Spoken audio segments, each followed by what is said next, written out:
Hi పిల్లలు, ఈరోజు మన కథ విక్రమ్ మరియు పర్వత రహస్యం. ఒక ఎత్తైన పర్వతం పక్కన విక్రమ్ అనే అబ్బాయి ఉండేవాడు. విక్రమ్కు సాహసం అంటే చాలా ఇష్టం. కాని పర్వతం చాలా ఎత్తుగా భయంకరంగా ఉండేది. దానిపైన ఏముందో ఎవరికీ తెలియదు. ఒకరోజు విక్రమ్కు పర్వతం నుండి ఒక చిన్న మెరిసే కాంతి కనిపించింది. అది అతన్ని పైకి వెళ్లమని పిలుస్తున్నట్లు ఉంది. విక్రమ్ ధైర్యంగా పర్వతం ఎక్కడం మొదలుపెట్టాడు. మధ్యలో జంతువులు, చిన్న గుహలు కనిపించాయి. చాలా కష్టపడి విక్రమ్ పర్వతం పైకి చేరుకున్నాడు. అక్కడ ఒక అందమైన దాగి ఉన్న తోట ఉంది. మధ్యలో ఒక మెరిసే నీటి ఊట కనిపించింది. అది పర్వతానికి జీవమిచ్చింది.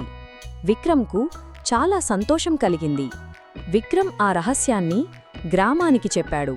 ప్రజలందరూ ఆనందంగా ఆ తోటను చూశారు.